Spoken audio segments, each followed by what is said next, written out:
Part 3. Caught one. About that long.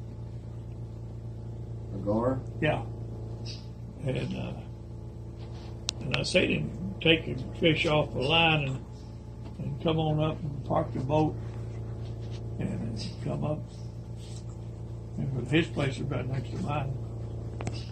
And he said, you know, you've probably heard about garfish not being good able to eat. Oh, they're good. And Garfish are good. he said, but I'm going to show you what you do with them. He said, the first thing you do, he said, you keep them in the water that they was caught in till you clean them. He said, then when after you clean them, you chunk them up and put them in ice water. And then right before you get ready to do your cooking, he said, take all your fish and put them in a bowl and put this Louisiana hot sauce over it. He said, you just cover them up. And I watched her as his wife do it. And I thought to myself, fish gonna be so hot you ain't gonna be able to eat it. But when she got ready to cook it, she took it out of that, put it on paper towels and patted it all dry. Took it up. He took it out there to the fish fryer, put it in that bag and shook it all up, you know. We had perch and we had catfish and bass and that gar. And shook it all up in there and got all that coating on it and everything. And then started dropping them in that fish fryer. And he had that gar spotted. And after he got cooked, he brought a piece over to us.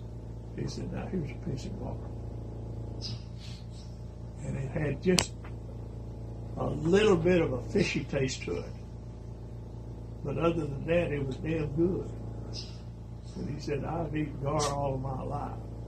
He said, there were times when I didn't have anything to eat but gar, and he said, that kept me going.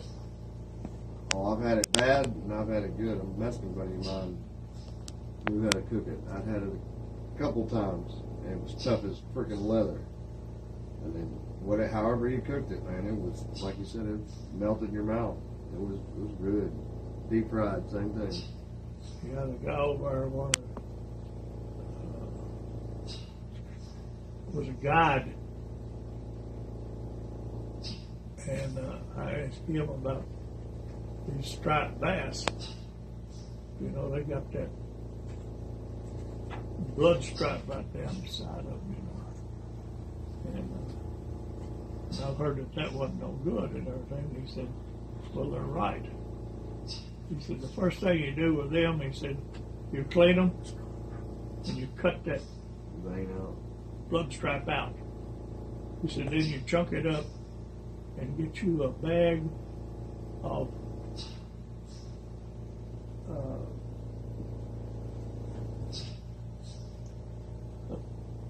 barbecue potato chips.